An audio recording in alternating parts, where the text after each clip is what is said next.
طاهر بەگی جاف ڕوو دەکاتە پێغەمبەری خوددا و دەفەرمێت مطلعی صبحی سعادت مەزهەری علم اليقین ئەی سپەه سالاری فەوجی ئەنبیا و مرسەلین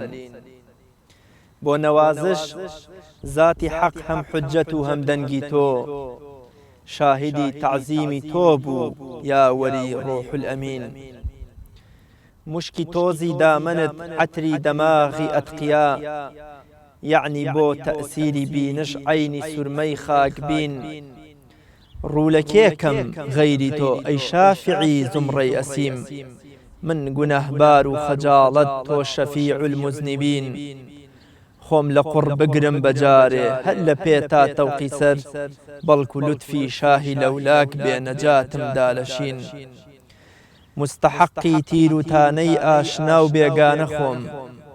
واجبی ڕەحمم بەسە یا ڕەحمەتەن للعالەمین ڕوت و قوتی مەحشەر و بێسایە و ئاوارە خۆم مەزرعەی عەفوی خودا نابێ ببێ بێخۆشەچین حەسرەتە مەحرومی شەهد و زیارەتی شوباکی تۆم حەسرەتە مەحرومی شەهد و زیارەتی شوباکی تۆم بۆ نەڕێژم ئەشکی ئاڵ و ئاوی گەرم و ئاتەشین ئەی حەبیبی خالقی عالەم تەڕەحوم تا زووە ئەو سەگی ئەسحابی کەهف و من سەگێکی تابعین ڕوو لە قاپی مستەفاکە بێژە یا خەیر البەشەر نیمە تۆشەی ڕێگە جوز ئیخلاسی ئالی تاهیرین سڵاوتان لێبێ بینەرانی ئازیز و خۆشەویست طاهر بەگی جاف ئەگەر چی تەمەنێکی کەم ژیاوە و هێشتا بە جۆرێ لە جۆرەکان نەیتوانیوە بگاتە پلە بەرزەکانی حەقیقەت و عیرفان و خواناسی بەڵام لەگەڵ ئەو تەمەنە کەمەشیدا کە 42 ساڵ ژیاوە لە پەنا دڵداری و خۆشەویستی یارەکەشیدا توانیوێتی بەشێکی دیوانەکەی بریتی بێ یام دابین بکە بۆ عیرفان و خواناسی و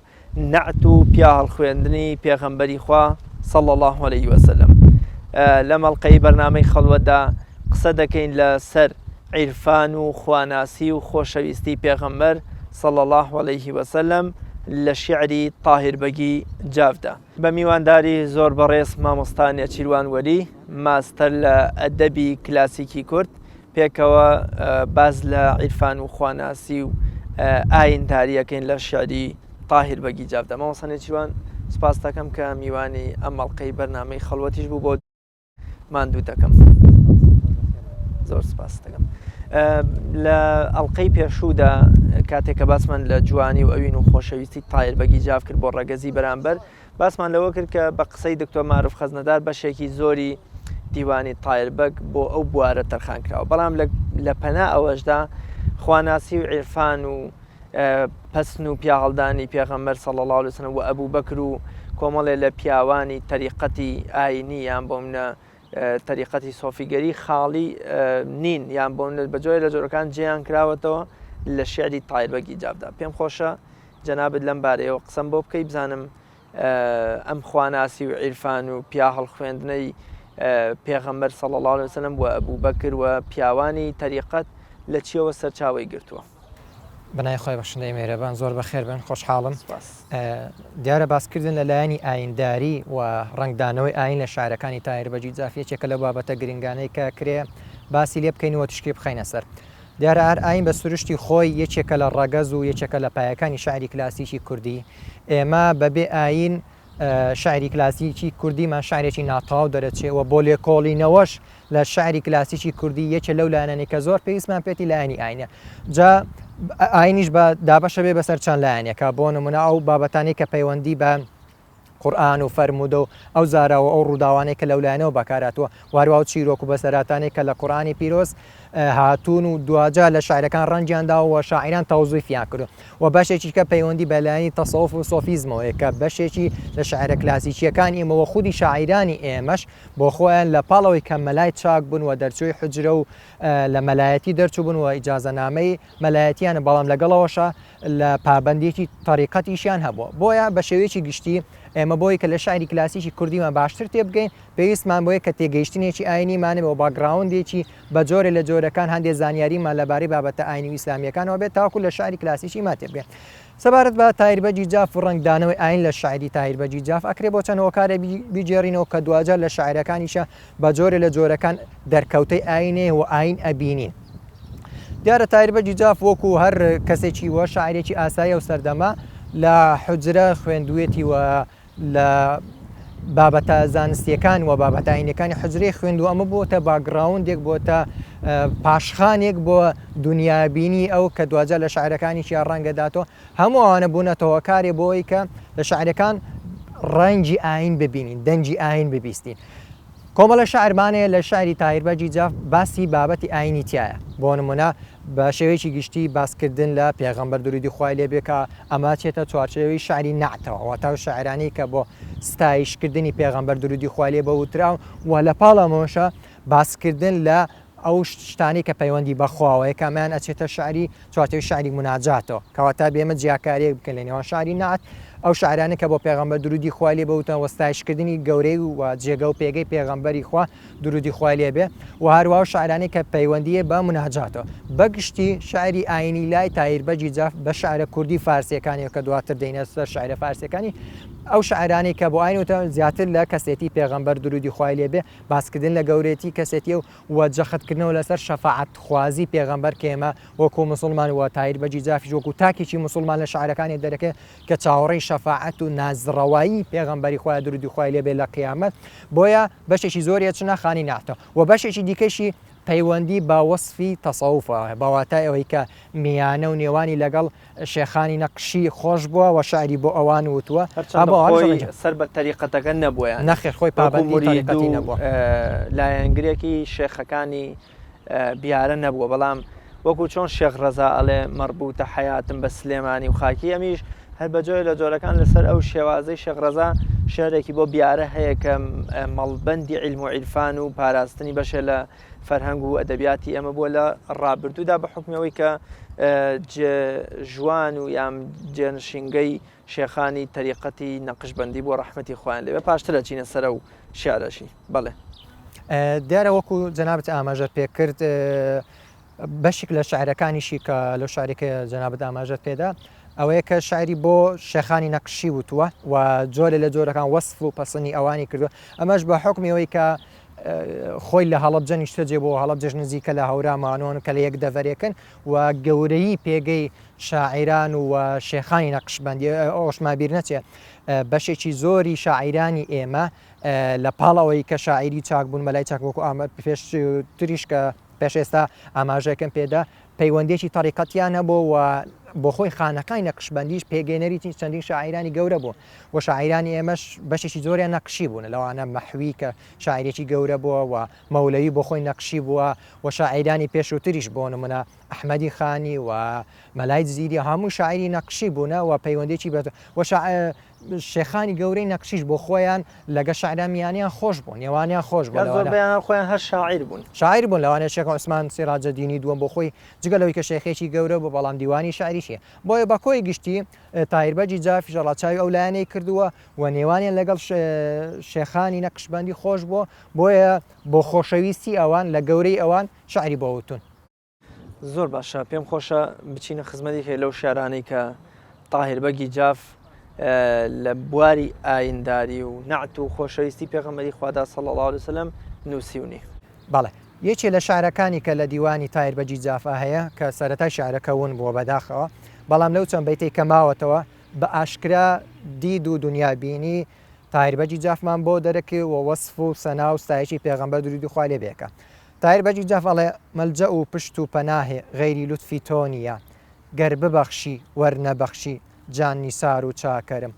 تاڵیبی دیبای شەفاعەت کەس نییە وەک من بەجان بۆ مەتاعی ڕەحمی تۆ ئیمڕۆ ئەمن سەوداگەرم نابێ من تەنها لە لوتفت بێنسیب و بەهرە بم چونکە فەرمووتە شەفیع و شەهسواری مەحشەرم نعتی شاهی ئەنبیا تاهیر کە هاتە سەر زبان جیلوە بەخشی زەوقە ئیمڕۆ نەزمەکەی پڕ شەکەرم ئەبینین لەو شعرە چەند بەیتیە لە کۆتایەکەی خۆی ئاماژەی پێگەیە کام شعرە شعرێکی نەعتە بۆ وەسف و بۆ سەنا و ستایشی پێغەمبەر درودی خوای لێ بێوتێتی تایر بەجی جاف لێرەیە وەکو مسلمانێک ئەو چاوەڕوانی لە پێغەمبەر درودی خوای لێ بێ هەیە کە ببێتە پشت و پەناهێک بۆ ئەو ببێتە شەفاعەتکارێک چونکە دەڵێ غەیری تۆ پشت و پەنا و مەلجەیەک نییە ئەنی تۆ لە ڕۆژێکە تەنها تاکە مەتەرێز و سەنگەرێک یان تاکە پێشەنگێکی ڕاستەقینە هەر خودی پەیامبەرە سەڵ الله وسلم تایربەگ لێرە ئەوە وەکوە لە دووپا دەکاتەوە کە تۆ تاکە مەلجە و پشت و پەنای بۆ ئومەتەکەت و بۆ ئەوانەی کە خۆشیان دەبی ڕاستە بە تاکیت ئەمە دەرخەری ئەو هەستە موسڵمانیەتی تایربەجی جافاکە چۆن وەکو مسلمانێکی ئاسایی بە ئومێد و بۆ چاوەڕوانی شەفاعەتە لە پێغەمبەر درودی خوای بێ لە ڕۆژی قیامەت بۆی ئەمیش چەند جارێک ئاماژەی پێداوە بەواتایەوەی کە لێرە ئاماژەی پێکردووە لە تاڵبی دیبای شەفاعەت یاخود لە شوێنێکیکەیە ئەڵێ چونکە فەرموتە شەفیع و شاه سواری مەحشەرم کەواتە هەموو ئەمانە دەرخەری ئەوەیە کە تایربەجی جاف وەکو کەسێکی مسلمان چاوەڕوانی ئەوەیە کە پێغەمبەر درودی خوای لێ ببێتە شفاعەتکاری لە ڕۆژی قیامەت و چاوەڕوانی ئەوەیە ببێتە ئەوەی کە شەفیعی ئەو و ببێتەوەی کە خۆی بە گونەهبارە زانێ و پێغەمبەرش درودی خوای لێ بە ئومێد ئەوە هەیە کە لە ڕۆژی قیامەتە لە وەکۆڵێن لە بازاری مەحشەرە ببێتە شەفاعەتکار بۆ گوناهکارانی ئومەتەکەی ئەمەش ئەوە دەرەخا کە تایربەجی جاف خۆی بە تاکێک لە ئومەتی پێغەمبەر درودی خوای لێ بزانیوە حتا لە کۆتاییە نعتی شاهی ئەنبیا تاهیر کە هاتە سەرزبان جیلوە بەخشی زەوقە ئیمڕۆ نەزمەکەی پڕشەکەرم ینی بە جۆرێ لە جۆرەکان دەڵێ هەتا ئەوەی کە ئێمە لە ئەڵلقەی پێشوودا ئاماژەمان بکرد لە وەسفی یارەکەشیان نەگەشتۆتە واستەی کە بڵێ مادام من نعتی پێغەمبەرم کردووە صلی الله عليه وسلم ئیدی ئەمڕۆ نەزمەکەم پڕشەکەرە ینی بە جۆرێ لە جۆرەکان جیلوە بەخشی زەوقە ئیمڕۆ نەزمەکەی پڕشەکەرم ئەنی ئێستا گونجێ بڵێ بەهۆی ناوهێنانی ئەوەوە بەهۆی وەسف و پیاهەڵدان و پەسن و مەدحی ئەوەوە ئەمڕۆ قسەکانم وەکو شەکەر و نقل و نەبادوان ئەمڕۆ ئیدی من هەم دەمی من شیرینە هەمە گونجێ خەڵکێکی دیکەش بە شێعرەکانی من دەم شیرینکەن و خۆشەویستی پێغەمبەر صلی الله عليه وسلم لە دڵ و دەروون و بیرکردنەوە و ئاراستەی ژیانیاندا ڕنگ بداتەوە ڕاستە بەتاکیت بەڵێ خۆشی ئاماژەی پێداوەڵێ کە ئەوەی کە من ئەمڕۆ داڕشتنی شاعرەکەم و نووسینی شاعرەکەم ئاوا شیرین و پڕشەکەر بووە ئەوە وەسفی پێغەمبەرە وای کردو شاعرەکەی من بێ وەرنا خۆی لە پێشووتر چۆتە حاڵەتێکەوە یان خۆی لە حاڵەتێکا بینێ کە لە حاڵەتەوەی کە داوای شەفاعەت لە پێغەمبەرەکە ینی خۆی بە گوناهبارە زانێ بەڵام لە کۆتاییەکە وەکو جۆرێک لە دڵدانەوەی خۆی و دڵدانەوە و نەوازشکردنێک بۆ خۆی ئەوە دەرەخا کە مادام شاعرەکەی من ئەوەنە شیرین و پڕ چێژ و پڕ زەوقەوە بە جۆری لە جۆرەکان وەکۆڵێن نەزمێکی پڕشەکەرە خۆی ئاماژێ پێ ئەوە وەسی پێغەمبەرە وای کردو شاعرەکەی من وا شیرین بێ وەرنا شاعرەکەی من لەو ئاستەیانێت چکە شاعیر خۆی لە حاڵەتی شەفاعەت خوازیە بینێتەوە بەواتای خۆی داوای شەفاعەتەکە خۆی لە حاڵەتێکی گوناهباریە بینێتەوە بەڵام ئەوە شاعرە جوانی وەسفی پێغەمبەرە شاعرەکەی ئەوی بەرز کردوتەوە زۆر باشە ئەمە پەیوەندی بە یانی جۆری لە جۆرەکان قەناعەتێکی تەواوی تایربەگی جاف خۆیەوە هەبووە یام ئەگونجە بڵێن کاریگەری خەڵکانێکی وەکو بۆ نمونە شێخانی تەریقەت و مەلا کاکە حەمەی بێلوو یام ناری شاعیر کە هاوڕێ و هاوسەردەم و هاودەمی بووە ئەم مەلایانە و ئەم شێخانەی تەریقەت کاریگەریان لەسەر ئەم نعت و پیاڵ خوێندنەی تاهیربەگە بووە کە ئەویش وەکو جۆی لە جۆرەکان بۆ ڕازیکردنی دڵی ئەوان ئەمە بڵێ یام قەناعەتێکی ڕاستەوخۆ و قەناعەتێکی دڵی خۆی بووە و زانیوێتی کە دیوانەکە بەبێ مەدح و پیاڵدانی پێغەمبەر صلی الله علیه و سلم گونجە هیچ ئەرش و بایەخێکی نەبێ شاعیر دیارە خۆی وەکو کەسێک لە ئاستێکی بەرزی کۆمەڵایەتی بۆ ینی لە ڕوانگەی ئەوەی کە خۆی قەناعەتی بە شتێک نهاتووە نەینووسیوە ینی هەر شاعیر بەسوور شاعری بەرز و بەتوانە ئەوەش نەبووە زۆر جار لە مێژوودا خەڵکێک هەبووە یان بۆ وەکو قەسیدەی بردە ڕۆشتووە بۆ ئەوەی پێغەمبەر لی خۆش بێ ئەمەی وتووە خەڵکێکە بۆ جایزە و بۆ پارە و بۆ کۆمەڵێشتی دنیایی ناچار بۆ شعر بە باڵای پاشایەک دەسەڵاتدارێک هەڵێ کەواتە لێرەوە توانین بڵێن مادەم تاهیربەگ لە بواری کۆمەڵایەتی و سیاسی و ئیدارەدانی وڵات و لە ڕووی ئابوووریەوە کەمیەک و دواکەوتویەکی نەبێ هیچ شتێک ناچاری نەکردووە غەیری تەسەورێکی ڕاستەقینەی یا قەناعەتێکی ڕاستەقینەی دڵی خۆی بەڵێ ئەمە هەر دنیابینی خۆی بووە و تەواو قەنەعاتێکی ناخی خۆی بووە چکامە لە شارەکانی دیکەشا بۆمان دەرەکەی بۆ نمونە هە لەو شارێکە جەنابەت لە سەرەتای بەرنامەکە ئاماژەت پێدا یەکێ لە بەیتەکانی ئاڵێ ڕوو لە چێکەم غەیری تۆ ئەی شافعی زمڕەی ئەسی من گونەحبار و خەجاڵە تۆ شەفیع المزنیبین ئەمە ئەوەمان پێڵێ کە من جگە لە تۆ کەسێکی کەم نییە باواتای ئەوەی کە ئەمەشی وتووە قەنەعاتی ناخی خۆی بووە بیر و بۆچوونی دڵ و دەرونی خۆی بووە باواتای ئەوەی هیچ هۆکار و پاڵنەرێک نەبوو ئەمە شارە بڵێ وەک جگە لە پێغەمبەری خوا درودی خوای لێبێ کەسێکی کەی بە پشتیوان و پەناه و هەروەها وە کۆڵێن کەسێک نەبووە ڕزگارکەر و یارمەتی دەر و سەرخەر نەبووە هەرجگە لەوەی کە تەنیا پێغەم ئەو وێنەی شەفاعەت کەرەیکە لە پێغەمبەری خوا بینیوە و تەنیا پێغەمبەری بە شەفیع المزنیبین بینیوە دوای ئەوە خۆی زۆر بچووکە کاتەوە لە ئاسی پێغەمبەری خوا درودی خوای بۆ نمونە بە جۆرێکی ئەو تۆ باسیە کە ئەڵێ ئەی حەبیبی خالقی عالم تەڕەحم تازووە ئەو سەجی ئەسحابی کەهف و من سەگێکی تابعین ئەمە نیشاندانی ئەو پەڕی بچووکی خۆیەتی شاعی بەرامبەر پێغەمبەری خوا دەبیات ئێمەشا خۆچواندن بە سەگی بەرقاپیەکەی پێغەمبەر صلی الله عليه وسلم بە جۆرێ لە جۆرەکان ڕەنگی داوەتەوە مەحوی دەڵێ کەسێ جێهەڵ دروشکانێکی لەو بەرقاپیە دەستکە و بە عاری دێ بڵێن ئەو جێگە وەک تەختی سلێمانە شێخ ڕەزاش هەیەتی یا ڕەسوول الله چ باشە چون سەگی ئەسحابی کەف داخلی جەنەت شەوە دەرزومرەی ئەسحابێت و ئەوە پیادە دەڵێ ئەو سەگی ئەسحابی یارانی کەهف بوو چووە بەهشت بۆ من سەگی سەحابەکانی تۆم کە لە یارانی ئەشکە و گەورەتر و پێگەوبایەخیان زۆرتر بووە کەواتە چۆن ڕەوایە ئەو بچێتە بەهشت و منیش لە نێو دۆزەخا بتلێمەوە بسووتێم بەجۆی لە جۆرەکان ئەم وێنەیە لای تایربەگیش دووبارە بووەتەوە بەڵێ بەتاکیت شاعیرانی دیکەشمانێ بۆ نمونەم کەسێکی وەکو بێخۆت هەمان ئاماژەکار بە شاعری پێغەمبەر دووری دخوا لێ بێ ئەناسرێ ئەویش ئاماژەی پێکردو ئاڵێ قوربانی کەسێ بم کە قوربانی نەبی بێ وەکو سەجی بەردەهی شاهی عەرەبی بێ شاهی عەرەبی ینی قوڕیشی نەسەب بێ کەواتە ئەم جۆرە خۆ بچووکردنەوەی تاهیربەجی جاف ئەبینین لە ئاسی پێغەمبەرە بۆ خۆی بە گەورەیەکی خۆی دانا باواتای ئەوەی کە تاهیربەجی جاف پێغەمبەر درودی خوای لێبێ بە کەسێکی بە ڕزگارکەری خۆی زانی وە لە ڕۆژی قیامەتە بۆ یەکەم وەسفەشی بۆ وتووە کە خۆی بە سەجی بەردەرگانەی پێغەمبەری خوازانیوە ئەمە بە جۆرە لە جۆرەکان گەورەیە چکە لە هەر لە دوای بەیتیواڵێ ڕوو لە قاپی مستەفاکە بێژە یا خەیرول بەشەر نیمە تۆشەی ڕێگە جز ئیخلاسی ئالی تاهیرین بەواتە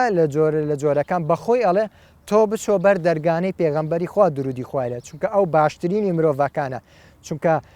دوای ئەوڵێ جگە لە سۆز و میهێر و خۆشەویست ئەو خۆشەویستێکە بۆ پێغەمبەری خوا هەمە درودی خوایە منی هیچ توێشێکی دیکەی ڕێگەمی هیچ توێشی و چاکێکی قیامەتم نیە ئەگونجێ بۆ نمونە لە فەرمودەیە هاتووە پیاوێک ئەپرسێ ئەی پێغەمبەری خوا صلی الله عليه وسلم کەنگێ قیامەت بەرپا دەبێ ئەویش دەفەرمێت چت بۆ قیامەت ئامادە کردیە لە ئاوا بە گەرم و گوڕیەوە لی دەپرسی ئەویش دەفەرمێ وەڵای شتێکی ئەو تۆم لە عیبادەت و پەرستشەکان یان عیبادەتە کرداریەکان نییە بەڵام خۆشەویستی خدا و پێغەمبەرم صلی الله علیه وسلم لە دڵدایە و خدا و پێغەمبەرم لە هەموو کەس خۆشتر دەون پێغەمبەریش صلی الله علیه وسلم دەفەرمێ کە تۆ لەگەڵ ئەو کەسانە حەشر دەکری کە لە دنیادا خۆشت بیستون ئەمەش بە جۆری لە جۆرەکان تاهیر بەگ ئەوە دەڵێ جز لە ئیخلاس و خۆشەویستی و ئەوینی پێغەمبەر صلی الله علیه وسلم من شتێکی ئەو تۆم نییە تۆشەی ڕێگەم نیە من بێت تۆشوم بە دەستی خاڵیەوە هاتوومەتەوە بەردەم قاپی خوددا و پێغەمبەرەکەی درستە شاعرە و خۆشەویستی خۆی بە بەرزتر لەو تووشوێ زانیوە لەو بڵێن کارە چاکانی ئەو خەڵکی زانی باواتایەوەی ئەگەر ئەو شتێکی هەبێ لەو کارە چاکانی کە ببێتە یارمەتی دەرێک ببێتەوە کارێکە لە قیامەت ڕزگاری بێوە پێغەمبەری خوا دووری خوا لێ بێ لە بازاڕی قیامەتە شەفاعەتی بۆ بکە ئەو خۆشەویستی و سۆزێکە بۆ پێغەمبەری خوایەتی و هەروەها چاوەڕی ئەو لوتفی پێغەمبەری خواکە بۆ نمونە هەر لەو شعرەی کە پێشووتر ئەمە ئەکرێ بەیتێکی وەرگرین ئەڵێ خۆم لە قوڕ بگرم بەجارێ هەر لە پێ تا تەوقی سەر بەڵکو لوتفی شاهی لەولاکە بێ نەجاتمدا لەشین هەموو ئەو شین و گریان و حاڵەتێک کە بۆ خۆی دروستی کردووەکە لە حاڵەتێکی جۆرە لە جۆرەکان پاڕانەوەیە بەواتای ئەوەی کە بەڵام لەگەڵەوەشە بڕای بە لوتفی پێغەمبەر هەیە درودی خوای لێبێ ئەو لوتفی شاهی لەولا کە بێ ئاماژە بۆ بکەین ئەو فەرمودەی کە باسەکە لەولاکە ما خەلقت الأفلاک کە لە زۆربەی شاعری کلاسیکی کوردی بەکارهاتووە بۆیە تاهیربەجی جاف ئەو وێنەی لە پێش چاوی خۆی داناوە ئەو لوتفەی چاوەڕی لوتفی پێغەمبەرەکە درودی خوای لێبێ چونکە ئەو خۆی پێشووتر خۆی وانیشاندا و کە گونەهبار و خەجاڵەتە بەڵام لەگەڵەوەشە دیسانەوە دڵخۆشە بەوەی کە مادەم لە ئومەتی پێغەمبەرە درودی خوای لێبێ ئەو سۆز و خۆشەویستی کە بۆ پێغەمبەری خوایە ببێتە توێشوێکی ڕێگاکەی ببێتە هۆکارێک بۆی کە پێغەمبەر درودی خوای لێبێ لە ڕۆژی قیامەت شەفاعەتی بۆ بکە.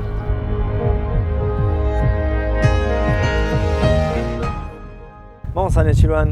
زۆرجار لە ئەدەبیاتی عیرفانیە دەڵێ عەشقی مەجازی پەیژە و پردێکە یا دەستگرێکە بۆ گەیشتن بە خاڵی حەقیقەت کە بریتە لە عەشقی حەقیقی و خواناسی و عیرفان و خۆشەویستی خوا. طبعاً ئێمە باسی لەوەمان کرد کە عەشقی مەجازی لە ژیانی تایربەگا هەبوو ینی بە جۆرە لە جۆرەکان ئەم عەشقەی ئەزمون کردووە و بە فلتەری ئەم عەشقا ڕۆشتووە پاشتر بۆ تێگەیشتن لە خودا وەکو شتێکی غەیبی نەبینرا و هەست پێ نەکراو لای ئێمە ئەبێ ئێمە لە ڕێی فلتەرێکی ترەوە بگەینە خودا کە خودی پەیامبەرە صلی الله علیه وسلم و ئەوەش کە خاتو عایشە فەرمێ بۆ نمونە پێغەمبەر صلی الله علیه وسلم قورئانێکی زیندووە بە ناوتانە ڕێی کردووە و ئەخلاقی وەکو ئەخلاقی قورئانی بوو ئەمە جۆرێکە لە تەجەلای خودا لەسەر زەویە چونکە قورئان بمانەوێ نەمانەوێت کەلامی خودایە و کەلامی خوداش بەشێکە لە خودایەتی خودا. باس لەوە بکەین کە ئێمە زۆر جار تاهیربەگ کاتێک کە عەشقی مەجازی تێپەڕ کرد هەر بۆ عەشقێکی خواناسی کە خودی پەیامبەرە صلی الله علیه وسلم من پێت وانییە ئەمە بەهۆی کەم تەمەنی و وەکوڵێ کەم ژیانی تاهیربەگەوە بووە کە لە دیوانەکە کەمتر بۆ نمونە وەسف و مناجاتی خودای تایە یا بۆ نمونە پاڕانەوە و مەدح و پیا هەڵخوێندن بە خودای گەورە یا مناجات لەگەڵ خودای گەورە کەم نابینرێ لە شێری تایربەگا. پێت وانییە کە لە قۆناغی مناجات و وەکوڵێ گفتوگۆی لەگەڵ پێغەمبەر صلی الله علیه وسلم ئیدی تووشی نەخۆشیەکەیە بێ و لە 42 ساڵیان مرد بێ. بەڵێ دیارە کەمتەمەنی شاعریەکێکە لەوانەی کە ئێمە نەتوانین دیوانێکی گەورەتر بەراورد بە دیوانی شاعران ترە بینین دیوانی تایربەگی جا بۆ خۆی دیوانێکی بچووکە کە کەمی تەمەنی و هۆکارێک بۆ لەوانەیە کە نەیتوانیوە زۆر شت بنووسێ ینی ئەوەی کەمە بەستی بۆ بینووسێ هەروە بینین کە عەشقی مەجازی بۆ خۆی قۆناغێکە لە قۆناغەکانی بەرەو کەماڵبوون و بەرەو عەشقی حەقیقی ینی ئەبینین زۆر شاعیرانی دیکە لە سەرەتای تەمەنیان بە جۆرە لە جۆرەکان شاعرەکانیان بۆنی عەشقی مەجازی و دڵداری ئاسایی ئەوانێ بەڵام لەگەڵ چوونە تەمەنەوە ئەبینین بە جۆرە لە جۆرەکان گەڕانەوەیکی تایە بۆ عەشقی حەقیقی لەوانە نالیەگە بە نمونە وەرگری نالی شاعرەکانی سەرەتای تەمەنی ئەبینین کە بە جۆرە لە جۆرەکان باسکردنە لە دڵداریەکی ئاسایی و ئەگەر بڵێن شاعر وتن بۆ حەبیبەوانە بەڵام لە کۆتاییەکانی تەمەنی کاتێ ئەچێتە حەج و لەوێ ئەچێتە سەردانی گۆڕی پێغەمبەری خوا درود و خوای لێبێ شاعرەکانی تامۆبەیەکی ئاینی وەرەگرێ و شاعرەکانیشی بەو جۆرێکە بەرەو ئاراستەی ئاینیڕۆ بەڵام تایربەجی جا بە حکومەوەی کە تەمەنی کەم بووە و بەو تەمەنەکەمەش بەشە لە شاعرەکانی کرێ بڵێن تامۆبەیەکی ئاینی پێیانەوە هەیە بە تایبەتی و شاعرانی کە بۆ وەسف و سەناوسایشی پێغەمبەری خوای نووسیوە درودی خوای لێبێ بۆیە ئەکرێ بڵێن شاعر ئەگەر تەمەنی زیاتر بووایە و زیاتر بژێ بە هەم دیوانەکەی دەوڵەمەندترە بوو هەم شاعری زیاتریە بوو و زیاتریش بابەتی ئاینی لە شاعرەکانی ڕەنجی ئەدایەوە بەڵام لەگەڵەوەشە بەشێک لە شاعرە فارسیەکانیشی کارتەرخان کردو بەلایەنی بڵێن وەسف و سەناوسایشی پێغەمبەری خوا درودی خوای لێبێ کات وەکو ئاماژەمان پێدا لە چوارچێوەی شاعری نەعتایە بۆیە ینی چاوەڕوانی ئەومانە کرد یاخۆ پێشببینی ئەومانە کرد ئەگەر بەهات بێ زیاتر تەمەنی بکرد بێەوە شاعیر زیاتر بێژێ ئەو کاتە زیاتر شاعری ئاینیش لە دیوانەکەی بوو و جۆرەکانی دیکەی شاعری ئاینیش جگە لە شاعری نەعتووە بەشێک لە شاعرەکانی کە بۆن منە بۆ وەسفی شێخانی تەریقەتە ئەکرێ بڵێن زیاتر شاعری ئاینی و مناجاتی زیاتر لە شاعرەکانی بەرچاومانە کەوت هەر لە چوارچێوەی بابەتی ئاینیە تاهیربەگی جاف کۆمەڵێ مستەڵەح و چەمکی ئیسلامی مەسەلەی شەهیدی و حەشر و زیندوو بوونەوە لە شعرەکانی هەیە لە دوو سێ شوێنە بەکارهێناوە بۆ نمونە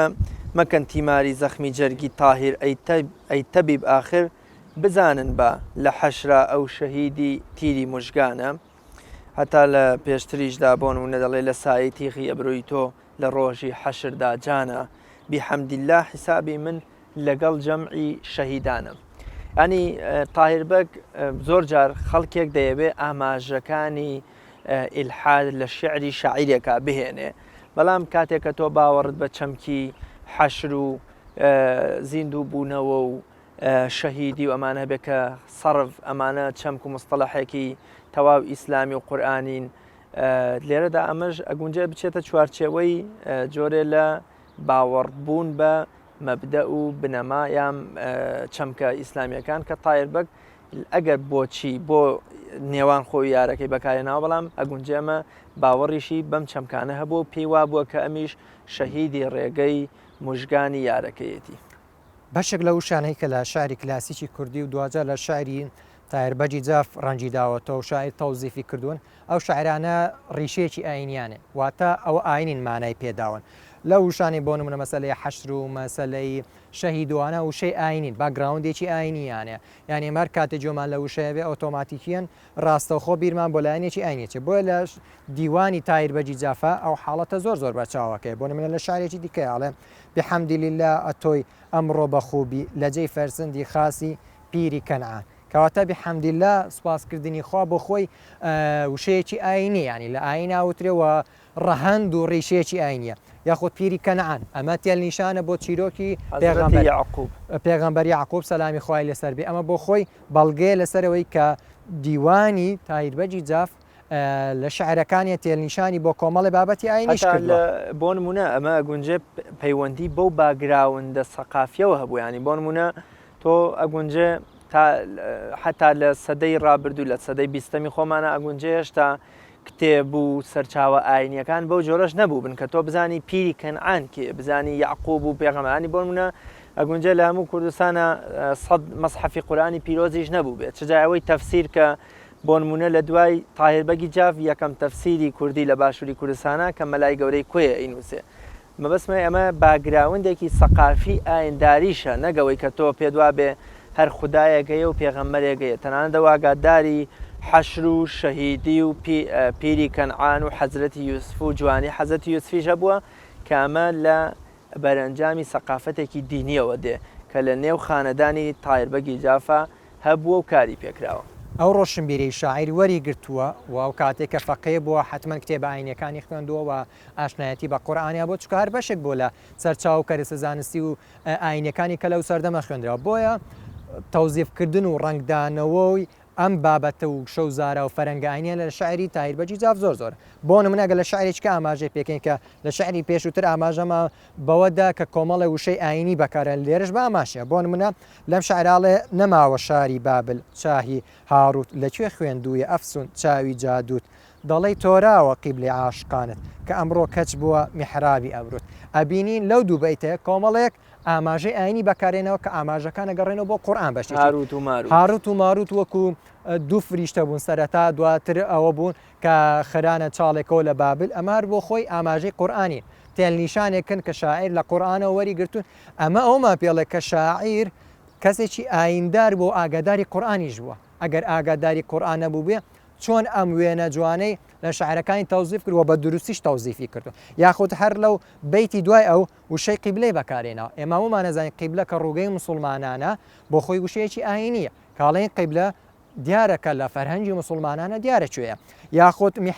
میحراب کە دوجار کە ئەویش هەر بۆ خۆی کە پەیوەندی بە مزگەوتەوە هەموو ئەمانە لە فەرەنگی ئیسلامیەتی هەیە لە فەرەنگی موسڵمانانە هەموو شانە دەرخەریەوەی کە شاعیر بە فەرهەنگێکی پتەوە بە فەرهەنگێکی دەوڵەمەندەوە بە ڕەچاوکردنی ئەو بنەمانی کە لە قورئانە بووە یاخود لە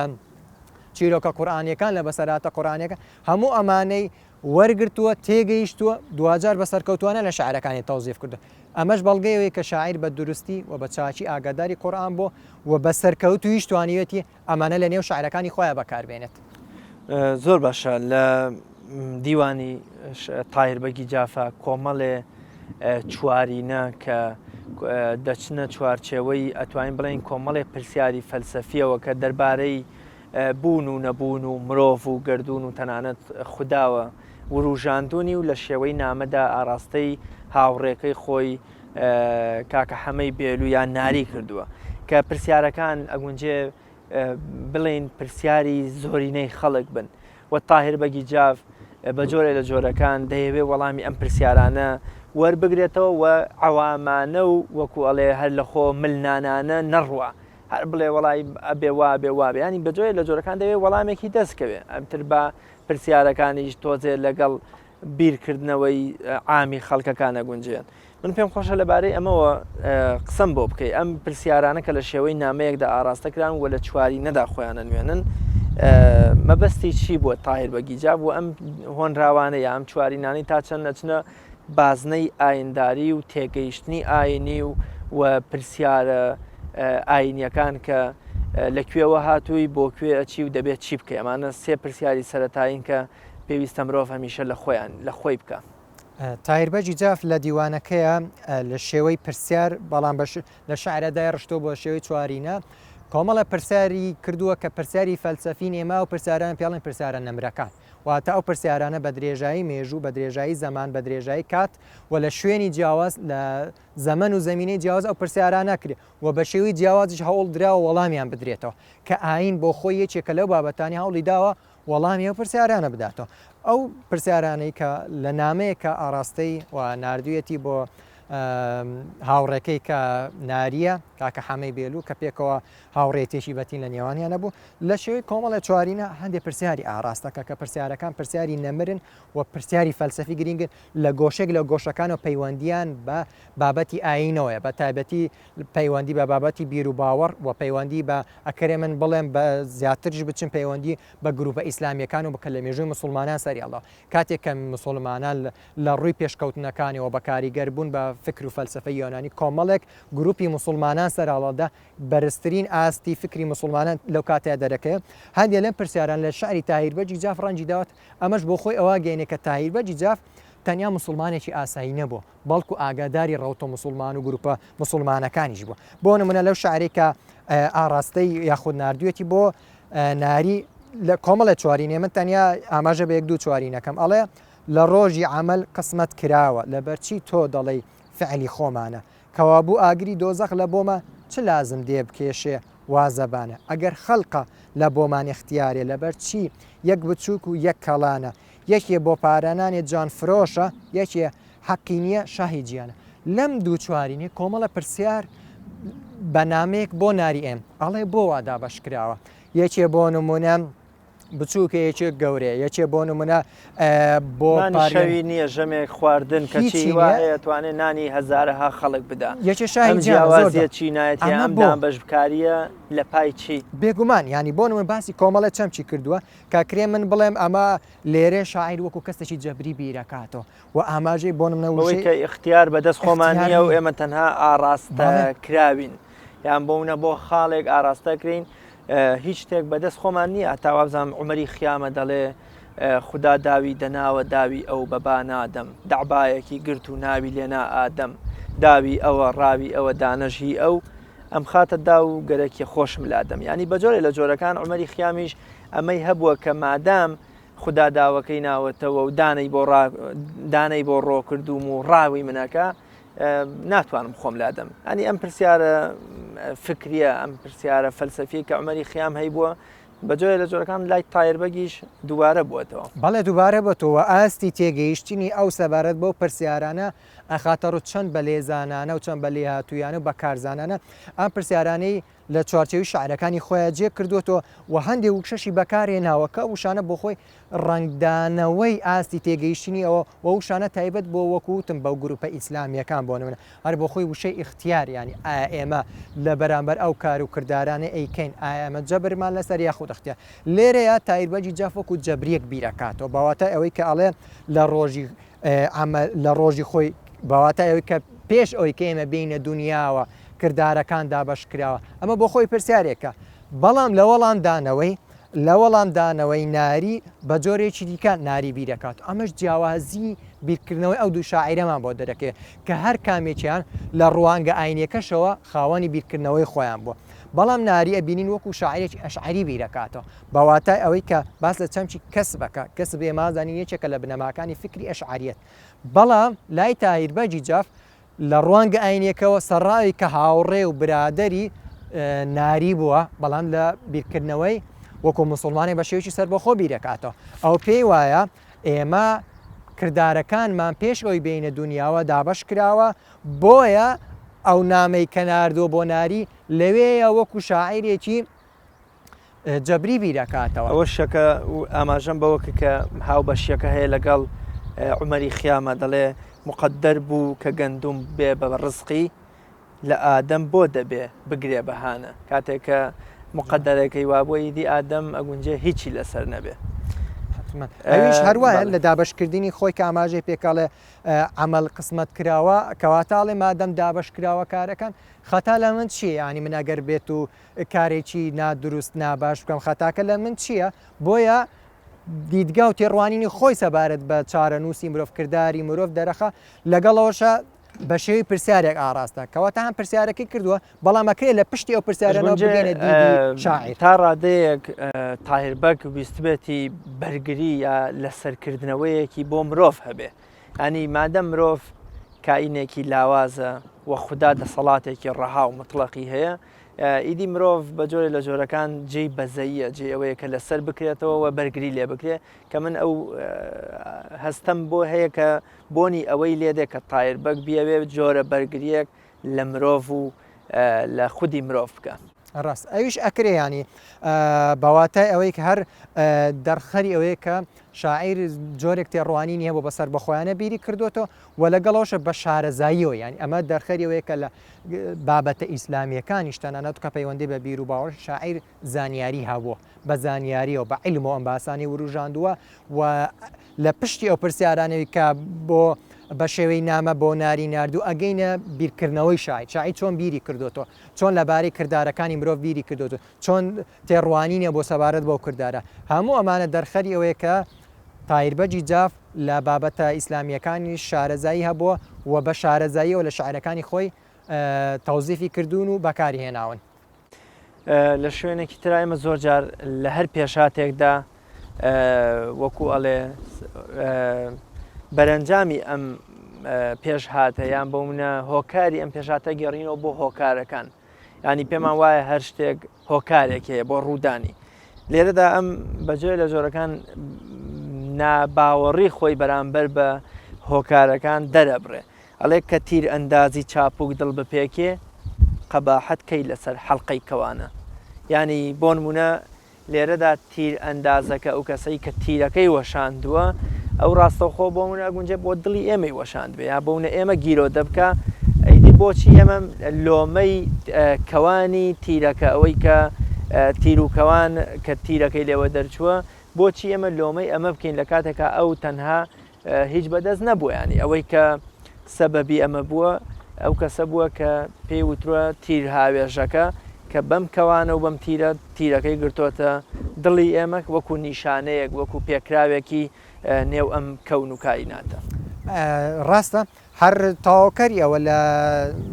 نیوە بەیتی چوارەمی ئەڵێ نەسیبی بولبولان داغ و فوغانە کەواتە ئەوە تاوانی بولبول نییە کە چارە نووسی وایە هەرداد و بێدادی بێ هەر فوغان و گریان و هاوار و ناڵەی بێ لە دەستی چرخی ڕۆژگار بەڵکو ئەوە بۆی نووسراوە وا لە قەدەری بولبول دانراوەکەوە بێ کەواتە ناکرێک لە مەسلەی تیر ئەندازەکەش خەتایەک لە کەوانەکە نییە هەموو ئەمانە دیسانە هەر لەم چوارینەشە شاعیر هەر وەکو جەبریەک بیرەکاتەوە بەواتایەوەی کە اختیارێک لە شتەکانە نییە لە هۆکارەکانە بۆ خۆی خەتایەک بەوان نیە بەڵکو ئەوە شتێکە وادا بەشکراوە و وا هاتووە کە و کردارانە بکەن و بۆیە هەموو ئەوانە بە جۆرە لە جۆرەکان وا نیشانەدا کە مرۆڤ کردارەکانی بەسەرهێنراوە و مرۆڤ شتێکە کە کردارەکان جێبەجێکە بەڵکو خۆی دەسەڵاتێکی بەسەر کردارەکانە نییە. ئەو کاتێک کە تایربەگی جاف لە ژیاندا بووە مەسیحی و جوولەکەش لە وڵاتی خۆمانە وەکوڵێ هەبوون و وەکو خەڵکی ئاسایی لە ڕووی کۆمەڵایەتیەوە ڕێز و حرمەتیان لێگیراوە لە بەشێک یا لە بەیتێکی شعرەکەیدا دەڵێ فیلمەسەل من مسلیم و داوای مسلمانیم هەیە تۆ حەواڵەی مەسئلەی ئینجیل و تەورات مەکەی ئەنی لێرەدا دەیەوێ بڵێ من پابەندی شەریعەتەکەی خۆمم کە من مسلمان و داوایەکی مسلمانانم هەیە و پێویستیشم بە چارەسەرێکی مسلمانانەیە بەڵام تۆ دەمنێری بۆ لای وەکو ئەڵێ ئینجیل و تەورات لە کاتێکا بۆ منە سەرچاوی تەشریع و شەریعەتی من لە ناو خودی قورئاندایە و نەک لە ناو خودی ئینجیل و تەوراتە ئەمەش ئاماژەیەکی تری دیندارانە و پابەندێتیانەی یا پابەندیانەی تایربەگی جافە بە شەریعەت و بە بنەما ئوسوڵیەکانی دینەوە. بەڵێ هەر بۆ خۆی لەو بیتێکە ئاماژێ بۆ داوە کە من سەرچاوی من و ئەوەی کە من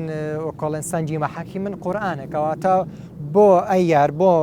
من ڕەوانەی لای شتێکی دیکاکی کەواتە ئەگەر هەر من ڕەوانەکەی وەرە من ڕەوانە بکە لای قورئان و ئەو بابەتانێکی چکە خۆی بمانێ و نەمانێ خۆی قورئان